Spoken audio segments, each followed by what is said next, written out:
He fed an alien cub at his door. Minutes later, it returned with its seductive mother. The supply depot sat alone on a flat stretch of salt pan, its white composite walls stained by years of abrasive wind. Heat pressed down from two suns, one sharp white, one dull orange, making the air ripple above the concrete. The only shade came from a metal refuel gantry, where Jonas Wren stood drinking lukewarm Furlan seed coffee from a dented steel mug. Jonas was 34, a former Union scout who left service after an injury that never fully healed. He now worked as a relay technician on Helion Verge, maintaining communication towers scattered across the frontier. The job demanded solitude, discipline, and calm, qualities he relied on to keep order in his life. The depot was where he collected monthly rations, picked up replacement filters, and exchanged brief, forgettable conversations with the staff. He preferred it that way. Today, the depot was busy. A line of traders, tech workers, and cargo drivers stretched inside a painted boundary on the ground. Just beyond that boundary stood two figures who didn't belong there. A young alien girl stood in full sun, bare feet on hot concrete that shimmered with heat haze. Her green skin had dulled to a grayish tone from exhaustion and dehydration. Dust coated her legs up to the knee, and the thin blue-gray tunic she wore clung to her ribs. Her long white hair hung in tangled strips down her back. She watched the food hatch with a fixed intensity, eyes wide and silent. Behind her stood a woman, taller, stronger, and clearly her mother. She had deeper green skin and faint darker markings along her ribs and thighs. She wore a torn ochre-wrapped skirt tied low on one hip and a narrow chest wrap knotted behind her neck, leaving her shoulders and midriff bare. The clothing looked improvised for desert survival rather than style. Her long white hair was streaked with grit, but her posture was steady and alert. She rested one hand on the girl's shoulder, keeping her in place without force. A sign above the canteen window read, "Clients only, staff and registered dependents inside." Beneath it, the clerk slid steaming bowls of meat broth and vegetables across the counter to paying customers. When his eyes flicked toward the girl and her mother, his expression tightened. "You know the rule," he called over. "Lines for clients. Water spouts over there." He pointed toward a metal pipe dripping warm water into a shallow basin near the depot wall. It wasn't enough for a meal. It wasn't meant to be. The girl didn't move. Her throat worked as she swallowed. The woman nodded once. "Yes," she said, the word carrying an accent and a tired scratch. She guided the girl toward the spout. Jonas watched them walk through the heat shimmer. A hauler behind him muttered something about strays.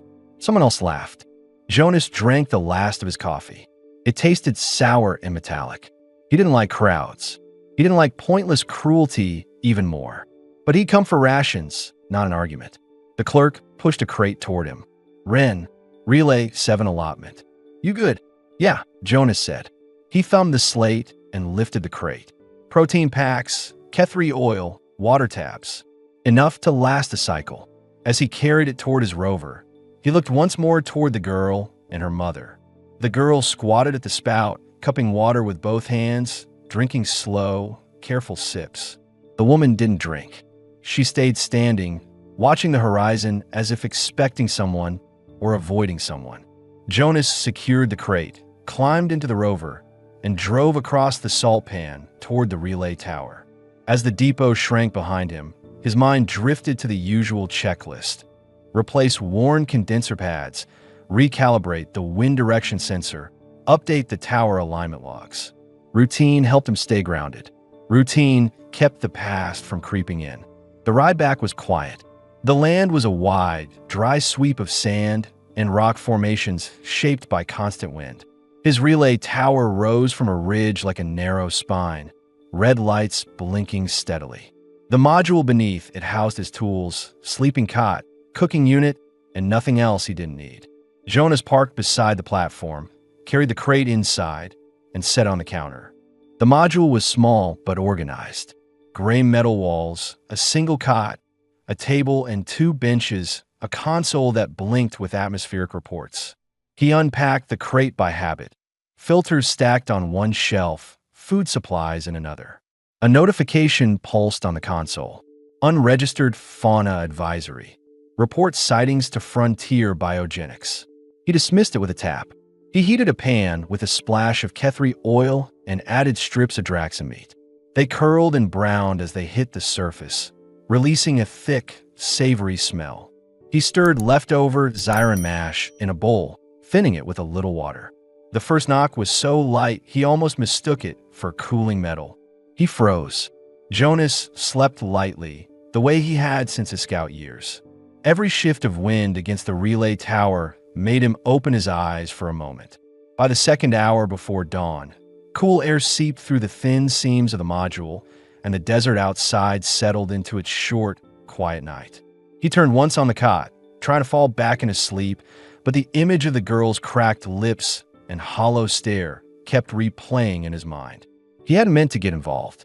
He'd come to Helion Verge because isolation made life simple. A job, a tower, a routine. No responsibilities beyond the ones written in the maintenance schedule. But Leary had walked to his door alone in near darkness. Children didn't attempt that unless something around them had collapsed. By dawn, he gave up on sleep. He pulled on sand-worn trousers and a faded desert shirt, rolling the sleeves to his elbows. He drank a rough swallow of cold coffee from last night's pot. The bitterness made him blink hard, but it woke him fully. He stepped outside. Morning light crept over the ridge, soft and pale. The air held a chill that would burn off within an hour. The platform metal was cold under his boots. He scanned the area out of habit. Flat sand stretching toward the depot, a rock corridor leading southwest, no movement except a thin dust snake crawling along the ground. He checked the ground below the steps. Small prints crossed the sand, light and narrow, turning toward the rocks. Leary's trail. He crouched and touched the indentation. Without wind overnight, the shape held clear. He followed it only far enough to confirm its direction. The prints vanished into rocky ground where the surface hardened into small plates of sun-baked stone. He exhaled through his nose, not satisfied but out of leads. Back inside, he heated water and mixed Zyron mash with a bittersweet larnfruit paste. He cooked a slab of Draxan meat in Kethri oil until the edges crisped. He wasn't hungry, but he forced himself to eat half. He set the other half aside without thinking about why. A pulse chimed from the console, an incoming link. He crossed the room and tapped the display. Relay 7. This is Supervisor Hale. You're due for a check-in. All systems nominal. Hale appeared as a grainy hologram, bald, middle-aged, wearing a crisp depot uniform that didn't belong on a world this dusty. Jonas had worked under him for 2 years. Hale liked rules and tidy reports. He disliked irregularities. Jonas answered plainly. Alignment stable. Condenser efficiency at 87%. No outages. Hale nodded, typing something off-screen. Biogenics is making rounds today. They might stop by. Routine survey. Jonas's jaw tightened. Survey for what? They didn't say. Probably cataloging wildlife. They'll want to confirm you've seen nothing unusual. Jonas straightened a few centimeters before he could catch himself. I'll let them know what I know. Good, Hale said. Keep everything by the book, Ren. Verge Command is watching compliance numbers this cycle. The link cut. Jonas rubbed the back of his neck. His last position in the Union had soured because a superior loved compliance more than he loved common sense. Jonas had left quietly before one argument turned into something louder. He pushed the memory away and checked the leftover food again. It sat covered on the counter. He told himself he'd eat it later. He didn't believe that. Mid-morning heat arrived early. The module felt smaller than usual. Jonas stepped outside again, scanning the ridge one more time. Nothing moved. He worked on the tower for 2 hours, cleaning grit from the rotation joints, tightening bolts, recalibrating sensors that always drifted after a sandstorm. Sweat gathered at the back of his neck. Dust stuck to his forearms. The work helped focus him. He was tightening the last bolt when something pricked the back of his mind. A shift in the wind pattern, a scuff of stone. He turned sharply. A figure stood halfway down the rocky corridor leading toward the lower flats. Not a child this time. The woman from the depot. Up close, She looked even more imposing. She had a strong, controlled stance, weight distributed evenly as if she expected danger from any direction. Her green skin caught the sun, showing deeper markings along her ribs and hips. Her ochre skirt clung to one thigh. The high slit exposed a long stretch of leg streaked with dust. Her chest wrap had loosened slightly at one shoulder, revealing a sharper collarbone than he remembered. She held herself proudly despite the wear. A predator's posture paired with a mother's tension. Leary stood beside her, half hidden behind her leg, clutching the side of her skirt. Jonas descended the platform steps, boots thudding on metal. "You walk far," he said. The woman's amber eyes tracked his movements. "She came here last night." Jonas glanced at Leary. She met his gaze briefly, then looked down at her bare feet. He nodded. She was dehydrated. "I fed her." The woman's expression tightened. Not suspicion, but something more complicated. She guided Leary forward with a gentle hand, then stopped 3 meters from him, deliberate spacing. "My name is Tyrone," she said. Her voice was low, accented, but steady. "I couldn't find her until the suns rose." Jonas studied her more closely now. The dust on her arms was fresh. Her hair had been combed through quickly, straightened by hand. She had walked faster and farther than someone should in this heat. He crossed his arms loosely over his chest. Not defensive, just grounded. She was safe here. Tyron's gaze flicked to the platform, the door, the surrounding ridge. She noted every exit, every angle. Then she fixed her eyes on Jonas again. "She told me you gave food and water. She needed it." A brief pause followed. Tyron inhaled as if preparing herself for something unpleasant. "In my people's way, feeding a child is a claim." Jonas frowned. "I didn't claim anything. That is why I came." Her shoulders pulled back, rigid. The claim can be refused or accepted, but it must be addressed. Leary shifted closer to her mother, clutching her leg. Jonas lowered his voice. "I'm not interested in forcing obligations. I'm not interested in owning anyone." Tyron's jaw tightened. "I know what off-worlders expect for such a kindness." She stepped slightly forward, enough that her skirt brushed her knee. "If you want repayment, speak it now." Jonas's face hardened. Not with anger, clarity. Loud and clean. "No." Tyron blinked, thrown off. "No payment," Jonas continued. "Not that kind. Not any kind." Tyron remained very still, as if recalibrating a rule she'd lived by her whole life. Her eyes dropped for the first time, not in submission, but in confusion. "If there is no payment," she said, "why help her at all?" Jonas didn't answer immediately. Heat pushed against his back. A bead of sweat slid down the side of his face. He wiped it away with his shoulder. "Because she knocked," he said. "Because she needed help. That's enough." The simplicity of it seemed to unsettle her. Leary peeked from behind Tyron, eyes brighter after last night's food. Jonas crouched and tilted his head gently toward her. "You okay?" he asked. She nodded once, small but confident. A faint tremor moved through Tyron's shoulders. Relief she didn't show on her face. "I brought her because she insisted," Tyron said quietly. "She wanted to thank you properly, and I needed to see you myself." Jonas straightened. "Then you've seen me." Another silence settled between them, warmer now, less sharp. Tyron shifted her weight, a small sign she was debating something. Then she spoke again. "We have no place today. We move often. The storms drove us from the deeper canyon 2 days ago. Food is thin." Jonas processed the details quickly. Temporary displacement, limited resources, a child traveling too far alone. No wonder the girl had knocked. He rubbed his thumb across his palm, a habit he picked up after long missions when he needed to steady his thinking. "You can come inside. Both of you. I have food left." Tyron's eyes widened just slightly, not at the offer, but at its openness. "You invite us?" she asked. "I'm inviting you." Leary looked up at her mother with a hopeful tilt of her head. Tyron hesitated only a heartbeat before she nodded. "We'll enter." Jonas led them up the steps. Tyron climbed with fluid movements, bare feet pressing against heated metal without flinching. Leary followed closely, gripping the rail. Inside, the air felt cooler. Tyron paused, scanning the room with sharp attention. Her gaze lingered on the cot, the tools, the food on the counter. Not judging, assessing safety, Jonas moved to the cooking unit and uncovered the leftover Draxon strips. The meat glistened under the light, edges darkened from the pan. He placed a fresh portion of mash beside it and set the plate on the table. Leary sat almost instantly. Tyron stayed standing, unsure. Jonas pulled out the bench. "Sit. Eat if you want." She lowered herself slowly, as if waiting for the catch. When none came, she exhaled once and allowed her muscles to loosen. Leary ate first. Tyron watched her carefully, then reached for a piece of meat. She bit into it with precise movements, chewing while her eyes flicked to Jonas. After a moment, she spoke. She walked alone at night because she believed you would not harm her. Her fingers tightened around the edge of the table.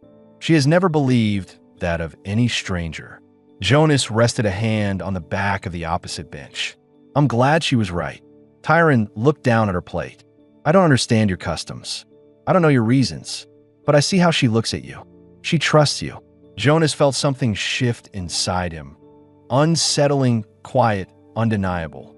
He cleared his throat. "If you need a place for the day, stay here. Heat will be bad soon."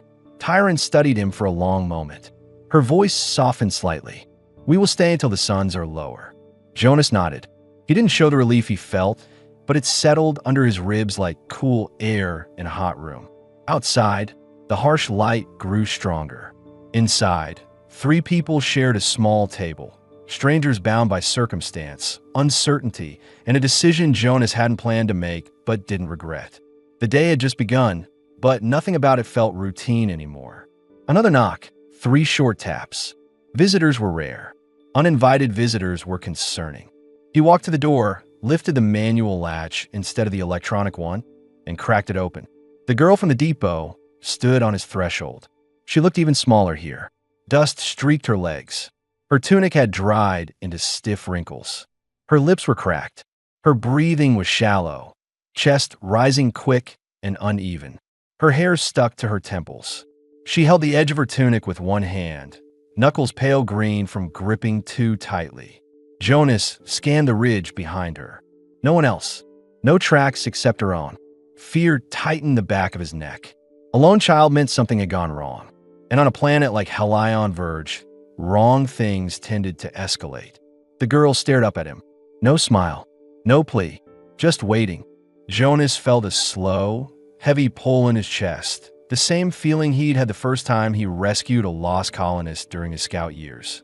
A sense that turning away would follow him forever. He stepped aside and opened the door fully. And he said, his voice stayed calm. She hesitated, then moved quickly past him, as if expecting the opportunity to disappear. The cool air inside hit her immediately. Her shoulders dropped slightly. She looked around the room with slow, deliberate movements, taking in each detail.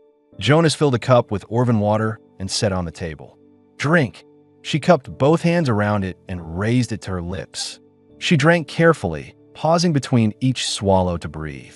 Her eyes fluttered once with relief.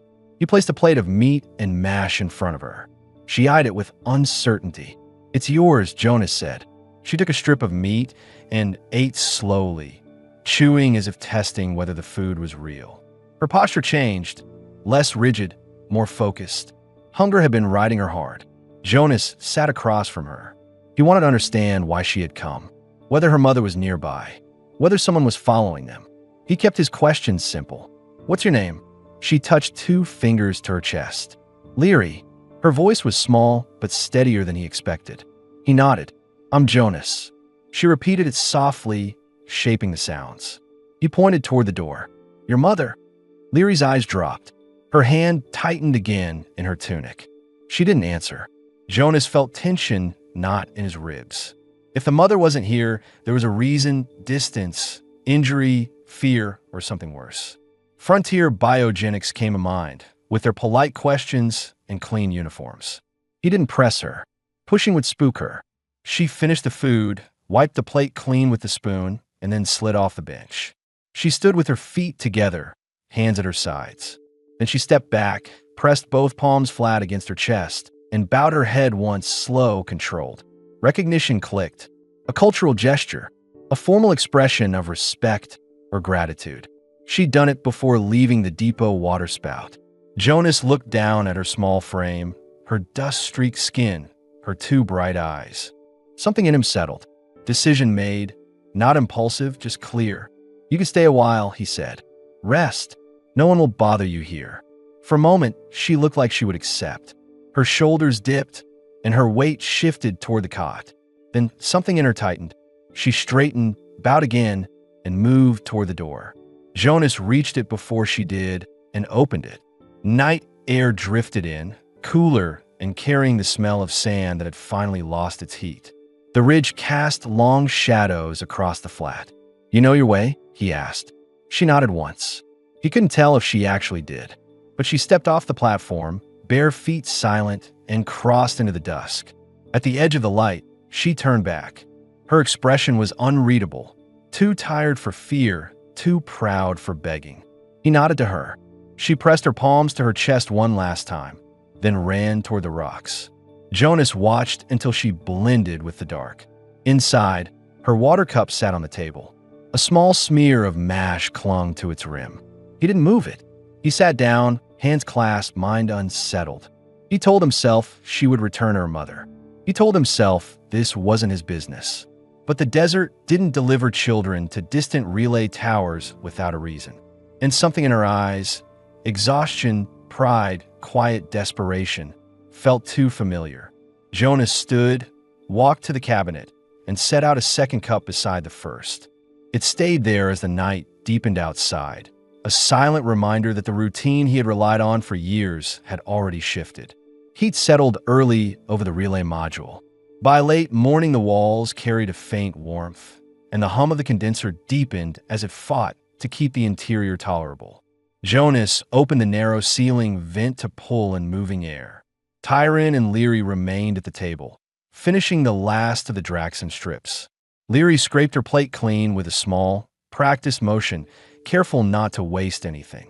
Tyron ate slower, watching every shift of his hands as if each gesture revealed something important about this place. Jonas wiped the counter with a cloth, then hung it on a hook near the stove.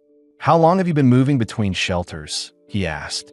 The question came out low, steady, not pressing, just a simple need to understand the situation he'd stepped into. Tyron stretched her fingers once before answering. 5 days. A storm sealed the northern canyon. Rockfall blocked the water pocket we used. She glanced toward the door. Some of our people went farther east. I took Leary west because the winds were stronger there and harder for trackers. Jonas leaned his weight on one hip, arms loosely crossed. "Trackers, biogenics teams," she said. "They sweep the canyon trails sometimes. They say it's for research. No one believes that." Her tone held no theatrics, just the bluntness of someone who had repeated this fact too many times. Jonas felt tension gather in the back of his shoulders. Hale hadn't mentioned anything beyond a routine survey, but Hale often spoke in half-truths when he thought full honesty might disrupt compliance. Tyron continued, her voice even. "They took 2 from our larger group last cycle. A boy and a woman. No struggle. They spoke politely. Then they were gone." Leary pressed closer to her mother's side, fingers curling into the fabric of her skirt. Jonas watched the girl for a moment. "Is that why she walked at night?" "Yes. She heard a rover engine earlier in the day. She feared they were near." Tyron rested a hand on Leary's head. "She tried to find somewhere safe. She chose your door." Jonas exhaled slowly. He didn't like the chill that moved through him at the thought of biogenics collecting people under the guise of research. He'd seen similar operations on other frontier worlds, things labeled as non-invasive, but carried consequences for those taken. He moved toward the storage cabinet near the wall, pulled out a small container of larn fruit slices, and set them on the table. "It's not much, but it's fresh." Leary's eyes lit in quiet recognition. She reached out, then looked to her mother for permission. Tyron nodded. Leary took a slice, biting with small, precise motions. The fruit's surface gleamed with a thin glaze from the cooler, and a sweet smell mixed with the room's warm air. Tyron took one as well, chewing slowly as if trying to commit the taste to memory. Jonas sat across from him. The narrow bench creaked under his weight. Where were you headed before the rockfall? A canyon pocket we've used before. It has water deep in the stone and caves that hide scent and heat signature. She paused. But biogenics patrols have reached even those spots. We keep moving to avoid attention. Leary tires easily.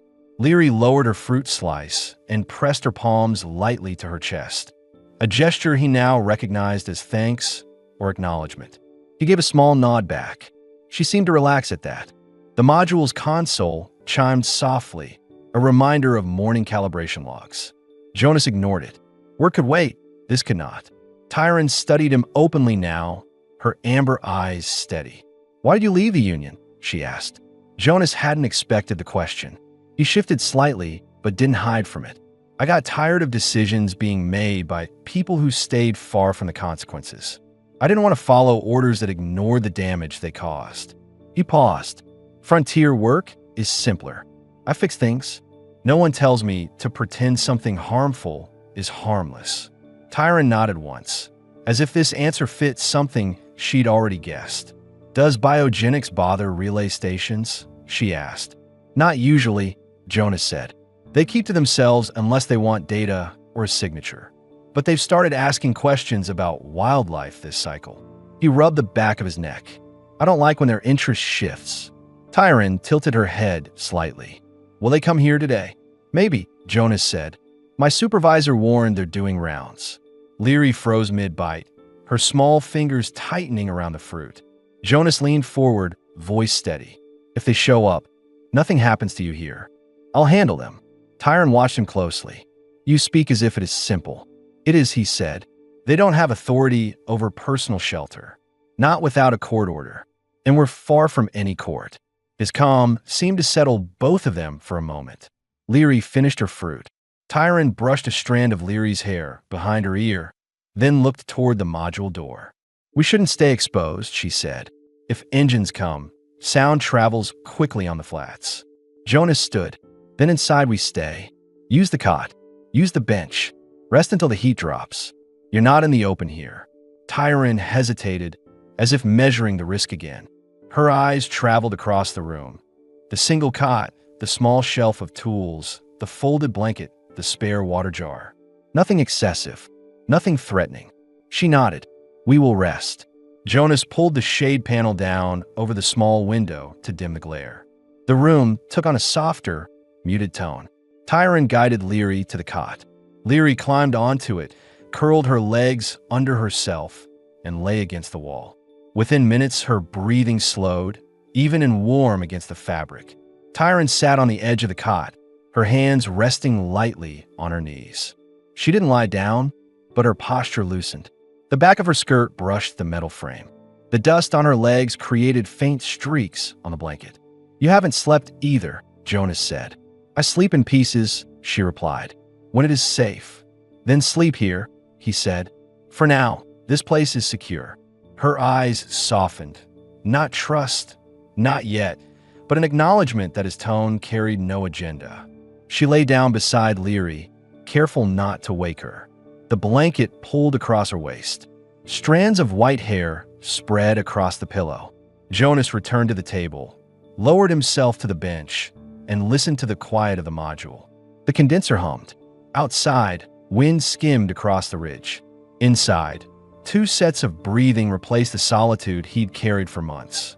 He kept his gaze on the door, not because he expected trouble immediately, because for the first time in a long while, someone else in the room needed him to be the one who didn't drift off. The afternoon light shifted from harsh white to a deeper gold as the twin suns angled lower. Jonas stepped quietly across the module, checking each latch on the door and securing the outer vent screen. The silence behind him told him both Tyron and Leary were still asleep. He moved with care, avoiding the creaking floor panel near the storage rack. When he finally turned, he saw Tyron awake on the cot. She lay on her side, one arm folded beneath her head, watching him with steady focus. Leary remained curled against her, breathing softly, strands of white hair rising and falling with each breath. Tyron spoke in a low voice. "You stay by the door the whole time." Jonas nodded once. I didn't want anyone walking in. Her gaze shifted to the shaded window filter. No engines. None, he said. Wind only. She pushed herself upright, moving slowly so she wouldn't disturb Leary. The blanket slipped off her waist, revealing the worn leather cord tied around her hip, something he hadn't noticed earlier. A small metal charm hung from it, dull and sand-scratched. That a family mark? Jonas asked. Tyron touched the charm with 2 fingers. A clan piece.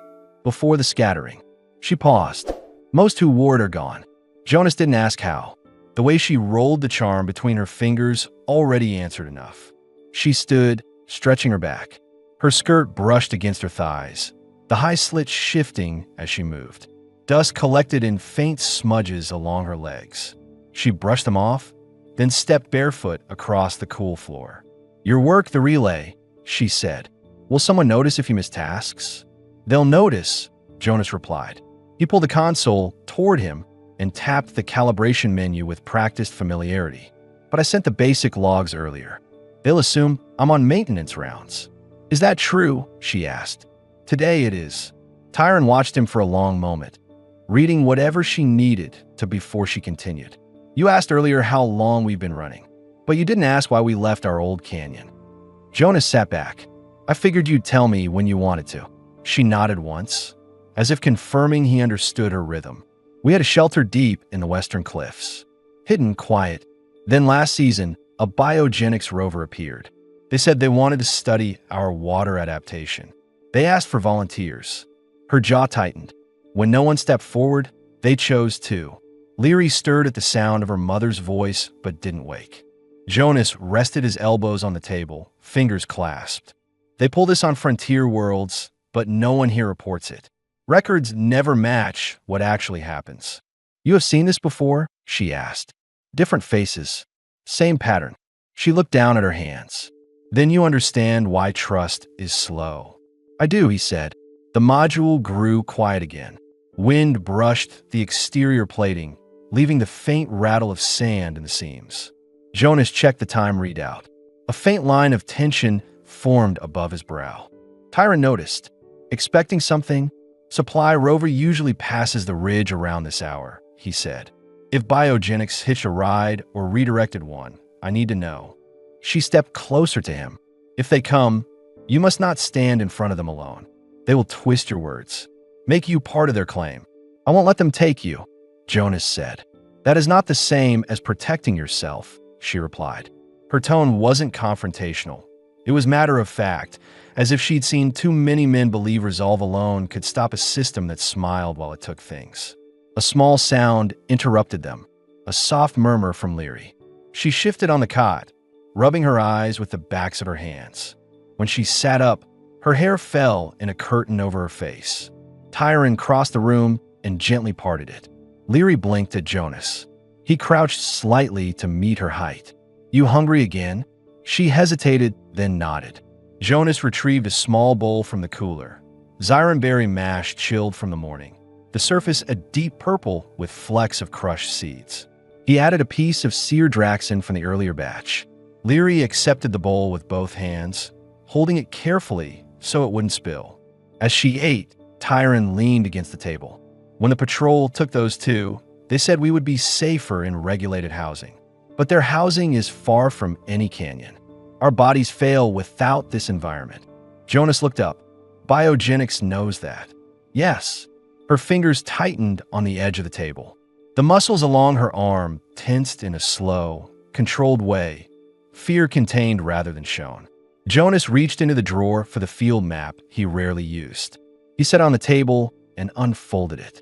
The printed grid displayed ridges, valleys, and relay points. He pointed to their location. Here. If biogenics is sweeping, they'll come from this direction. His finger traced a route along the northern flats. But there's a blind pocket here. Old rock formations block sound and scanners. You could reach it by nightfall. Leary lowered her bowl slightly, listening now. Tyron studied the map. You give us a place to run. You need options, he said. And you? She asked. If they come here and find us gone, you will face them alone. I'll handle that. That is not an answer, she said quietly. Jonas didn't look away. I'm not letting you walk into traps, just so I look clean on a report. Tyron watched him, breathing steady. Something in her expression shifted. Less guarded, more assessing. She wasn't used to humans who pushed responsibility back onto her by giving her the choice rather than the command. Leary finished her food and placed the bowl gently on the table. She walked to Jonas and touched his knee. "Stay," she said in her accented voice. "You stay with us." Jonas felt the warmth of her hand through the fabric of his trousers. He rested his own hand lightly over hers. "I'm here." Tyron approached them, her steps measured. "If we stay in the open, we risk being found. If we run again, she will grow weaker." "Then we don't stay in the open," Jonas said. "But we don't split up either." Tyron frowned slightly. "You would travel with us?" "Off your station." "For a while, yes." "That costs you your position," she said. "It is not a small thing." Jonas looked around the small module, the tool rack, the cot, the storage shelves, the console he'd repaired too many times. "This place was meant to be temporary," he said. "I think it's finally living up to that."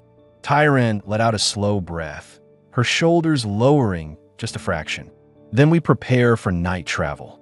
Jonas nodded. "We leave when the suns drop. You rest more until then." She didn't argue. She simply brushed her palm over Leary's hair, guiding her back to the cot. Leary climbed onto it and curled up again, trusting the quiet in the room. Tyron watched her settle, then turned toward Jonas. "You said earlier you sent the basic logs. If you disappear, Hale will look for you." "He'll assume I got stuck in an outpost," Jonas said. "He's used to me being late." She stepped closer, her voice low. "Are you certain you want this? Once we leave, your life here ends." Jonas held her gaze. "I've already decided."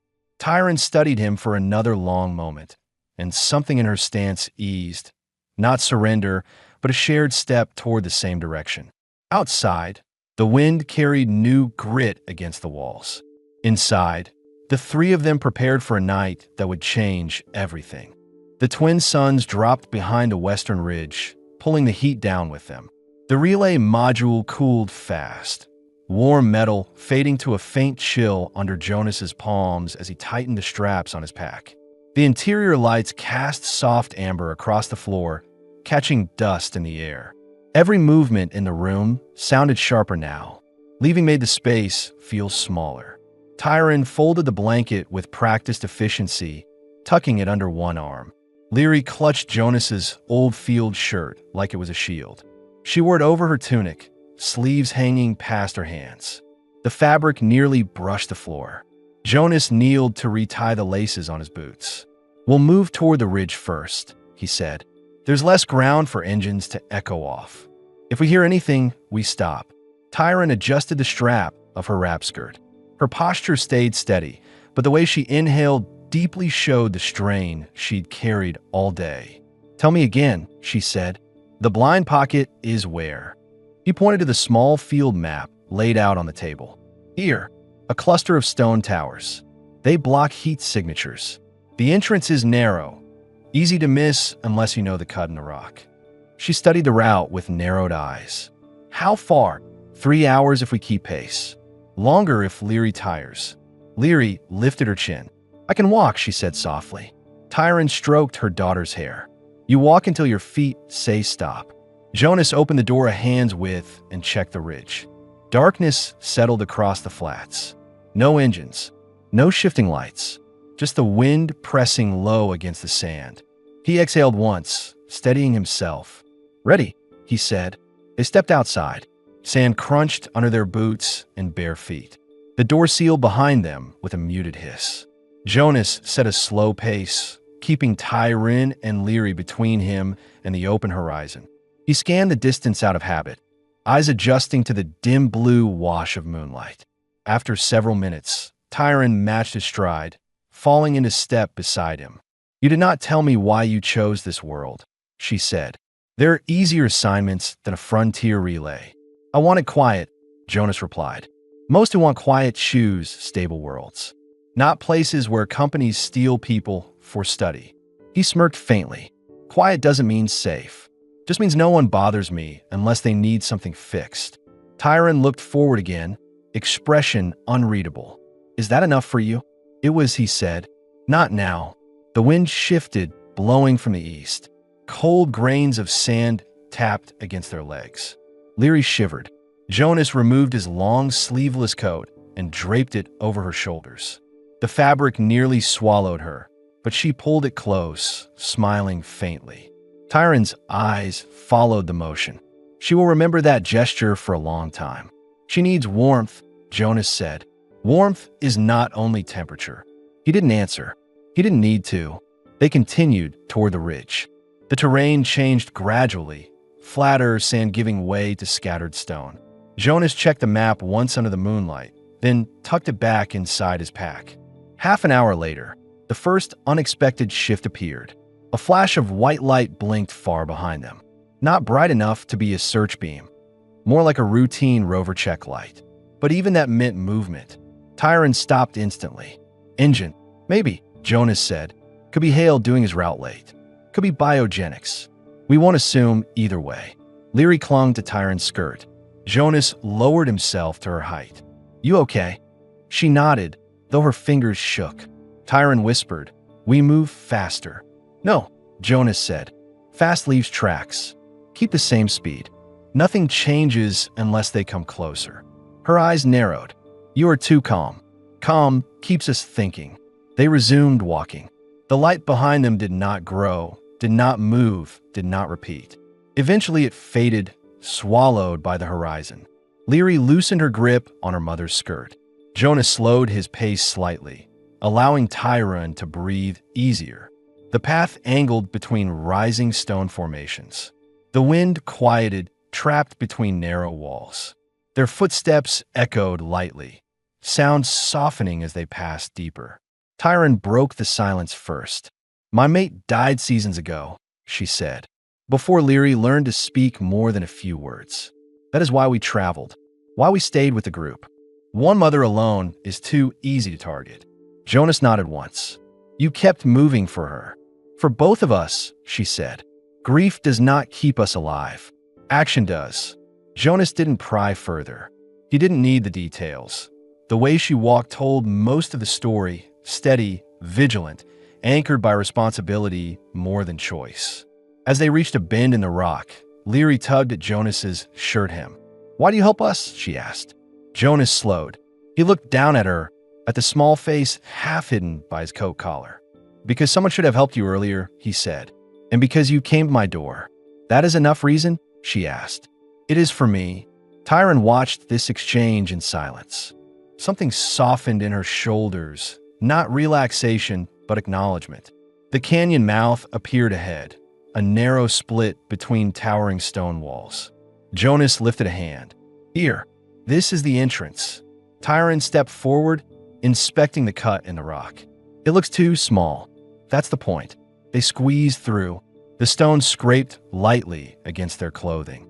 Inside, the air cooled sharply. The sound of sand faded, replaced by the faint drip of distant condensation. The blind pocket opened before them, a chamber of jagged pillars and shadowed corners, wide enough for a small camp, hidden from any passing glance. Jonas lowered his pack onto the ground. This will do for now, he said. Tyron walked the perimeter, testing each shadowed alcove. Leary followed, touching the stone with her fingertips. Jonas gathered a few flat rocks and arranged them near the wall. He pulled out a wrapped packet of dry Draxon meat and placed it on the flattest stone. Tyron returned to him. This place, it feels safe. For tonight, it is, Jonas said. And tomorrow, she asked. We plan tomorrow when the suns rise. She studied him, eyes tracing the tension still visible in his jaw. You have given up your post for us. I didn't like the direction things were headed anyway, he said. This made the choice easier. Tyron stepped closer, close enough he felt her breath against his throat. You chose a dangerous path. I've walked worse. She didn't smile, but something in her face eased. She looked toward Leary, who had curled up against a stone pillar with Jonas's coat around her. We should rest, Tyron said softly. Jonas nodded, but as he watched the entrance, narrow and dark, he knew rest would come late for him. He settled beside the wall, one knee raised, eyes fixed on the opening. Tyron lay with Leary, the two of them a warm shape in the dim chamber. Night deepened. Wind whispered faintly through the stone. And Jonas stayed awake, not out of fear, but because the choice he'd made was final, and the weight of that promise held him upright. Cold air drifted through the narrow entrance as the night pushed deeper into the canyon pocket. The stone walls trapped the quiet, letting every small movement bounce gently around the chamber. Leary slept close to the wall, Jonas's coat draped over her like a heavy shield. Her breathing stayed even, soft, unbroken. Jonas kept his position near the entrance, sitting with his back to a stone pillar and one knee raised. He listened the way he had learned during his old assignments, patient, focused, separating natural sounds from anything mechanical. Only wind, only shifting grains of sand far beyond the rock. After an hour of stillness, Tyron rose from where she lay beside Leary. She moved without sound, crossing the chamber until she stopped in front of him.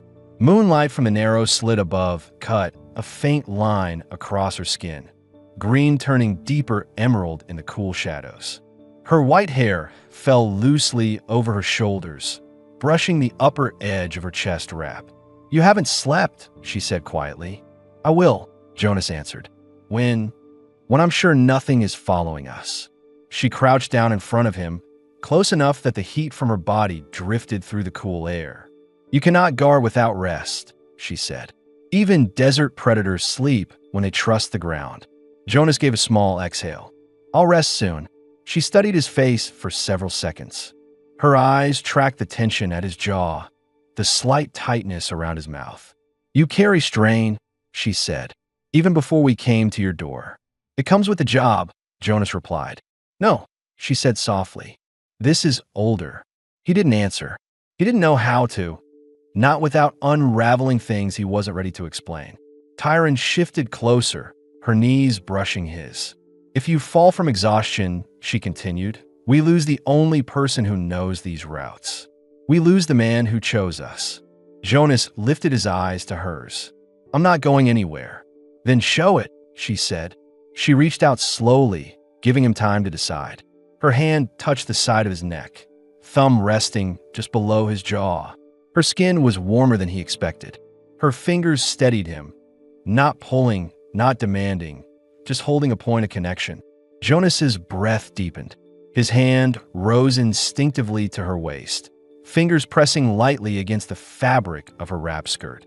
He felt the firm muscle beneath, the controlled strength she carried in every step. She didn't pull away. She leaned into the contact, her body shifting closer, her scent a mix of dust, warmed skin, and the faint herbal note of Kethri leaves she had brushed against earlier.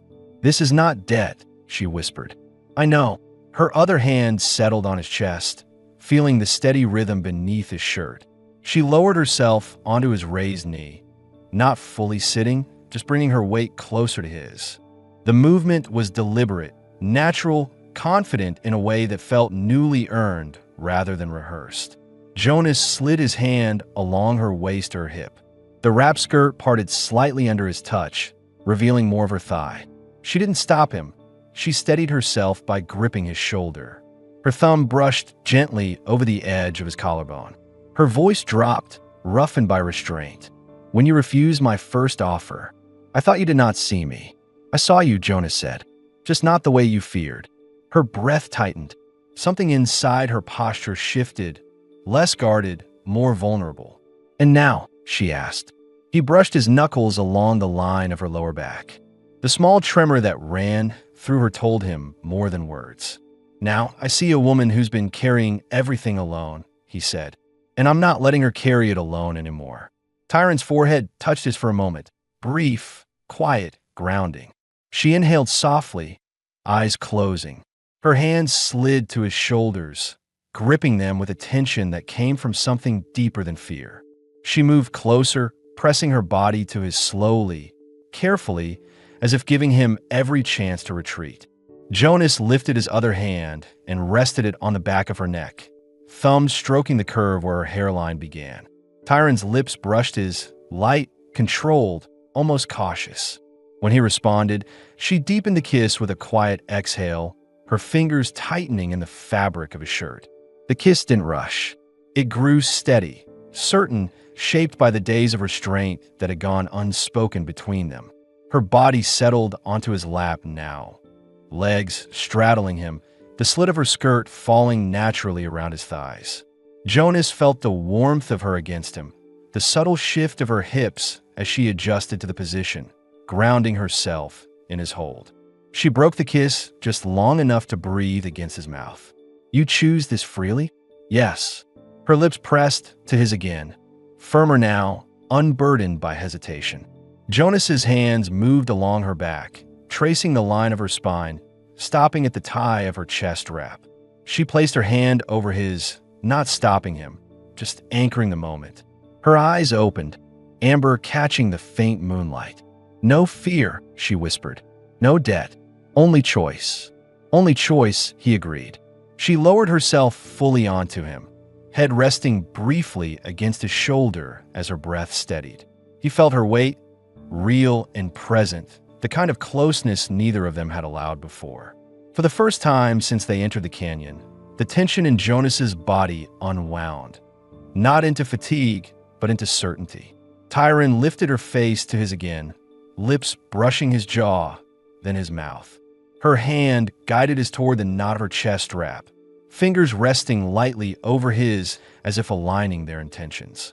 They stayed like that, pressed close, sharing heat, sharing breath, as the canyon wind softened outside. Their bodies moved slowly, instinctively, learning each other without urgency, without fear. They kissed again, deeper, their breath mingling, their hands exploring with deliberate, grounded care. By the time Tyron finally rested her forehead against his collarbone, both of them were breathing harder, chests rising and falling in sync. Her fingers traced a slow line across his ribs. "You sleep now," she murmured. "With you here," he said, voice low. She curled against him on the stone floor, his arms around her, her legs drawn close, her head beneath his chin. Their bodies fit together with a quiet, natural certainty. No confusion, no hesitation. In the dim chamber, with Leary sleeping only a few feet away, they lay entwined on the cool stone until their breathing steadied. Jonas closed his eyes first. Tyron followed. Neither noticed the faint echo far outside the canyon. An engine turning over, distant but real. Jonas woke first. A faint vibration pulsed through the stone beneath his hand. Barely there, but distinct enough to pull him fully alert. Tyron lay curled against him, her head on his shoulder, their legs tangled beneath the blanket he had pulled over them sometime before dawn. Her breathing stayed slow and even, her arm resting across his ribs in a loose, trusting hold. He shifted carefully, easing her arm off without breaking the warmth between them. When she stirred, her fingers flexed lightly against his chest. "You hear it too," she murmured. He nodded. The engine noise was distant, but steady, too rhythmic to be natural wind. Jonas rose onto one elbow, looking toward the narrow slit of sky above them. The early suns hadn't climbed high yet. The canyon pocket lay in cool shadow. Tyron pushed herself upright beside him. Her hair, tangled from sleep and their closeness, fell across her shoulders. She brushed it back, then listened again. "That is not a supply rover," she said. Jonas stood slowly, checking the entrance. "No, supply rovers don't move at dawn." Leary stirred on the far side of the chamber, rubbing her eyes beneath Jonas's oversized coat. "Jonas?" she whispered. He crossed to her, crouched, and smoothed her hair. "Stay close to your mother." Leary nodded and wrapped the coat tighter around herself. Tyron rose fully now. Her movements were steady but carried a different weight, a quiet readiness shaped by years of moving before danger reached her. She adjusted her wrap skirt and tightened the knot at her hip, then checked the narrow passage leading deeper into the rocks. "Are they coming here?" she asked. "Not unless they know this pocket exists," Jonas said. "But they're close enough to be a problem." She stepped near him, lowering her voice. "What will you do if they find us?" Jonas didn't hesitate. "Stand between them and you." Same as before. She held his gaze, searching for any sign of doubt. She found none. Leary crossed the chamber and slipped her hand into Jonas's. Her grip was small but firm. Stay with us, she said. I'm not going anywhere, he answered. The engine sound grew louder, then paused. Jonas's eyes narrowed. They've stopped. Maybe a ridge scan. Tyron moved to the entrance and looked out through a crack in the stone. The glow of reflected sunlight brushed her cheek. I see dust lifted. A vehicle is near the outer ridge. How big? Jonas asked. Small. Two-person transport, she said. That made the situation worse. Small teams meant precision, not routine. Tyron looked back at him. They track heat. They track movement. This place blocks both, Jonas replied. But if someone spotted footprints on the flats, they will search every gap, she finished. Jonas stepped closer, placing a hand on her waist to guide her back from the entrance. She let him, not because she needed protection, but because she understood the shared instinct. We need to leave before they narrow their search, he said. We move up the canyon, not down. They'll expect downhill escape. Tyron blinked once, a quick, approving acknowledgement. The upper path is steep. I'll lift Leary when needed. Leary tugged on his coat. I can climb. I'm not small. Tyron bent, brushing her daughter's cheek. You are small enough to be carried when it saves time. Jonas gathered his pack and tightened the straps. He handed Tyron a water pouch. She drank a small amount, then gave the rest to Leary. As they prepared to leave, Tyron paused, looking around the pocket, a glance that wasn't sentimental but practical, confirming they left nothing traceable behind. Jonas, she said quietly, if they see you with us, they will mark you too. I know. And if they mark you, she continued, stepping closer, you lose any chance of returning to your old life. Jonas met her eyes without wavering. My old life ended the moment you knocked on the door. Her breath caught slightly. Not shock. Something deeper, recognition. She touched his chest once, brief but certain. Then we go together. They moved toward the narrow exit. Jonas led, testing the rock for loose footing. Tyron followed, guiding Leary between them. The stone scraped softly against their clothes as they squeezed through the slit. Outside, the wind carried the low hum of the engine again, closer now. Jonas scanned the ridge. They're moving east.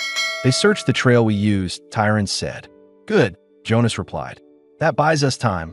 They climbed upward between the stone pillars. The incline steepened quickly.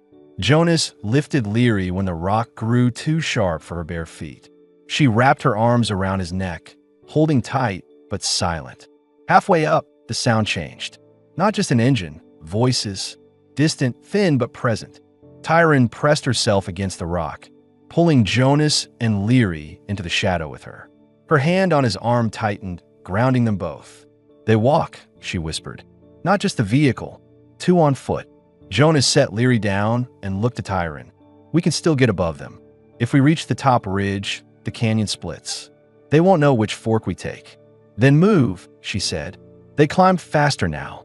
Jonas felt the burn in his legs, the shift in the stone underfoot. Tyron's breath stayed controlled, but her muscles flexed with effort. Leary kept pace surprisingly well, her fingers brushing the rock for balance. At the final rise, the sunlight struck them full. The ridge opened into a wide stretch of sand and scattered boulders. Jonas signaled for them to crouch. He crawled forward until he could see the canyon below. Two figures in white biogenics field gear scanned the rock with handheld devices. Their voices carried upward as clipped statements. Heat traces faint. Could be residual. Tracks in near the relay perimeter. They might still be close. Tyron joined Jonas, keeping low. They know he left your module. Jonas clenched his jaw. Hale must have reported something. Or someone heard your door open, she said.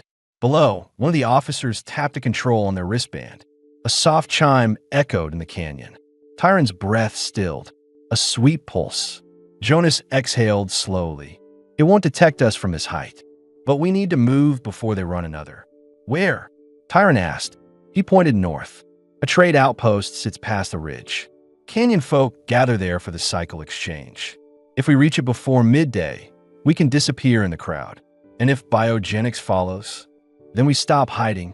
Tyron looked at him, long, searching, as if weighing not just the plan but the man behind it. You speak as if this ends in the open, she said. It does, Jonas answered. Running only lasts so long. But if we stand in a place where others can see, they can't take you quietly. Tyron straightened slowly, shoulders squaring. Then we stand in the open. Leary took both of their hands. One small hand wrapped around Jonas's fingers, the other clutching Tyron's skirt.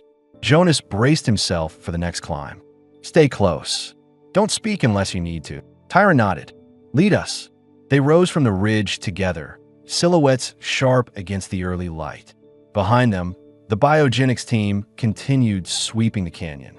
Ahead of them, the path curved toward a world that would no longer let their lives stay hidden. They moved forward anyway. 3 figures, 1 choice, no turning back. By the time they reached the upper ridge, the suns climbed far enough to cast long, sharp shadows across the sand. Heat rose in faint waves, but the wind along the ridge kept it tolerable. Jonas paused only when the outpost came into view. Stone terraces carved into the cliffside, smoke rising from cooking vents, and small groups of travelers gathering for the cycle exchange. Tyron stopped beside him, breathing hard but steady.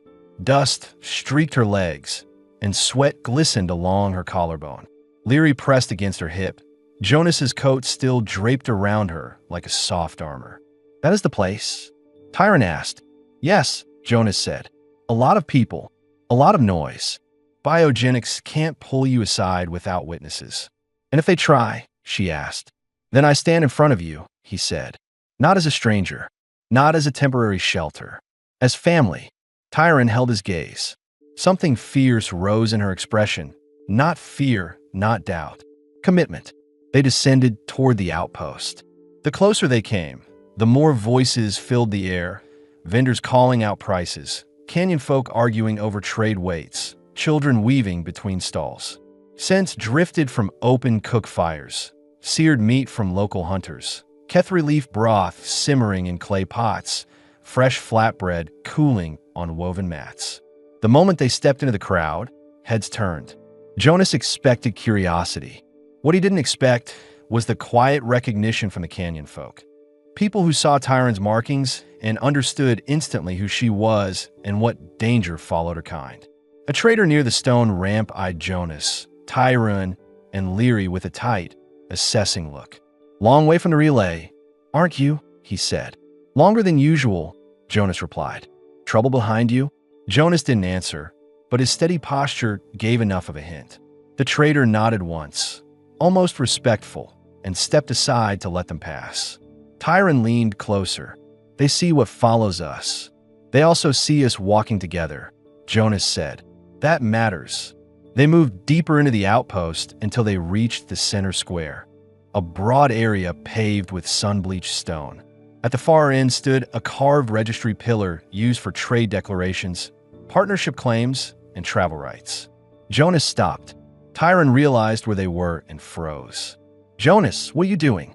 He faced her fully. Biogenics isn't dangerous because they're armed. They're dangerous because they operate in silence, taking people who feel alone. He stepped closer. If we declare ourselves here, in public, they can't isolate you or Leary without turning the entire exchange against them. Tyron stared at him, breathing uneven for the first time. You would bind yourself to us in front of all these people.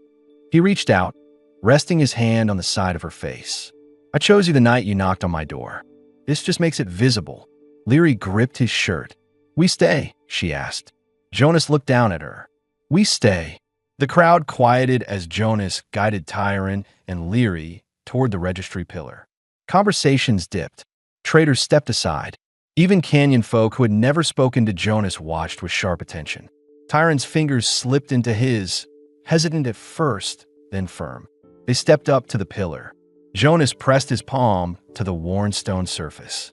The old desert law didn't require ink or data signatures, only a spoken declaration and contact with the ancestral stone. Tyron swallowed, voice rough. Jonas, if you do this, there's no going back for you. I don't want to go back. He placed Leary's hand atop his own. Then he waited for Tyron. She looked at their hands, his steady, Leary's small, her own still unsure. She took a slow breath, stepped forward, and placed her palm beside theirs. The stone warmed faintly beneath their touch. Jonas spoke clearly, loud enough for the nearest traders to hear. I claim kinship with Tyron and Leary under frontier right. I stand with them as protector, partner, and equal.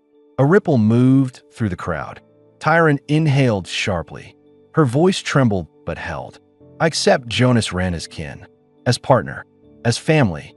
Leary pressed her forehead to the stone. My father, she whispered. That single phrase, small, sincere, unforced, carried across the square. People exchanged glances. A few nodded. Some softened. Others straightened, as if a weight shifted in the air. Then the outpost fell silent. A biogenics transport appeared at the edge of the square. 2 officers stepped out, the same duo who had tracked the canyon earlier. Their white uniforms looked jarring against the dusty crowds. They approached with practiced calm, hands clasped behind their backs. Mr. Wren, the lead officer said, we have reason to believe 2 unregistered Green Line hybrids passed through this area. We require custody for evaluation. Jonas positioned himself between the officers and his family. They're not unregistered anymore. The officer's smile didn't reach his eyes. Frontier claims don't override biological custody protocols. Jonas didn't move. They do when declared in public. And this square is full of people who heard the declaration. A murmur rolled through the crowd. Low, growing, shifting from curiosity to protective instinct. Canyon folk stepped closer. Traders stood beside Jonas without being asked. The officers faltered, glancing at one another. Tyron stood tall behind Jonas, her hand on Leary's shoulder. Leary clutched her mother's skirt, though her eyes remained fixed on Jonas's back with unwavering trust. The officer took one step forward, misreading the crowd's mood. A trader near the front spoke sharply. He claimed them. You try to take them now, you break exchange law. A canyon woman added, Frontier stands with Frontier. The officer stiffened. For the first time, something cracked in his polite veneer. He looked at Jonas.